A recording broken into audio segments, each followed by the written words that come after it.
Even though LeBron James is one of the best players of all time, he's also one of the most hated ones out there. This is due to his past antics such as the infamous decision, stating that he's better than Michael Jordan, and flopping on the court.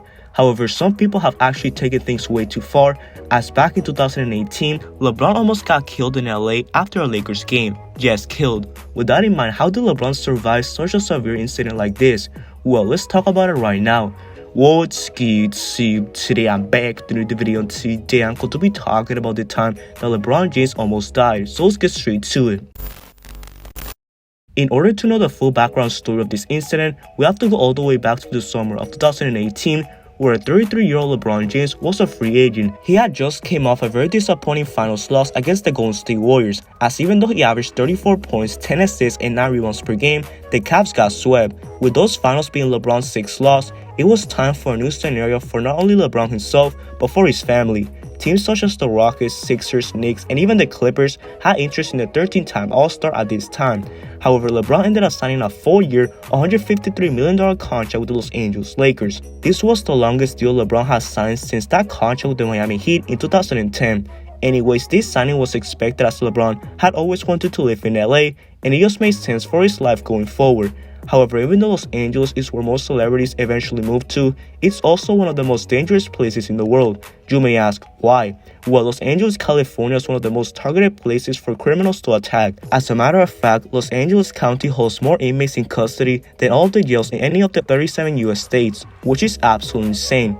With that in mind, it didn't take LeBron long enough to be targeted by these people, specifically burglars. Yes, burglars. It was October 2nd of 2018. LeBron James was making his Lakers debut in Staples Center as he was trying to look for his first preseason win with the team. Early on, LeBron was looking absolutely dominant, from going coast to coast to making amazing passes. He couldn't be stopped. He was even hitting jumpers like it was nothing, which was a great sign for Lakers fans going forward. With that in mind, LeBron James ended up having a stat line of 13 points, 3 rebounds, 3 assists, and 2 steals in the first half. Since it was preseason, LeBron didn't play in the entire second half, and well, the Lakers lost. However, here's where things get really scary for LeBron's life going forward. Just the next day after the Lakers' preseason game against the Denver Nuggets, reports came out that a small specialized group of gang members and associates were looking to break into LeBron's house to not only steal his most valuable items there, but to also kill the man himself.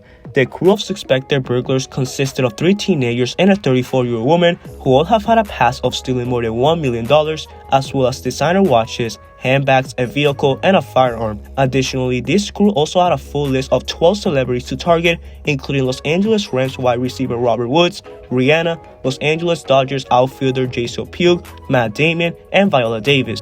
However, before robbing LeBron's house, these burglars actually targeted Woods and Pugh first, and unfortunately it went bad for them. Even though both were not at their houses since they had games, more than $100,000 were stolen from their houses, which is absolutely insane. After this, now it was time for this crew to take action in LeBron's house. However, knowing how smart LeBron is now that he had received the news a couple of hours prior, he actually decided to hire at least 10 armed security personnel at his home to protect himself, his wife Savannah, and his kids from a potential disaster. With this in mind, just before the burglars tried to rob into LeBron's house to kill everyone there and steal everything possible, police caught all of them and arrested them. The members were arrested on 4 felony counts of first-degree residential burglary and suspicion of grand theft. After this, LeBron's house was safe and clean, as God was thankfully on their side. Anyways, moving on to a day later, and LeBron just went crazy in the Lakers preseason game against the Sacramento Kings, as he had 18 points, 3 rebounds, and 4 assists in a victory.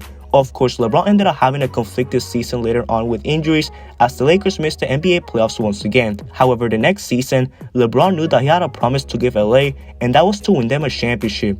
And well, it happened. After averaging 25 points, 10 assists, and 8 rebounds per game, LeBron got his 4th NBA ring.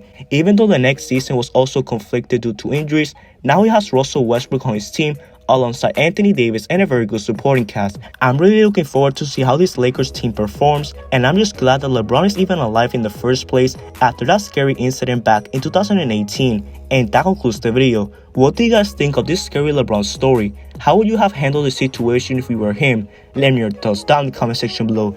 Make sure you guys like the video if you enjoyed it, subscribe for more basketball content, and turn on post notifications to get notified on my future videos. I'll have a great day. Peace out.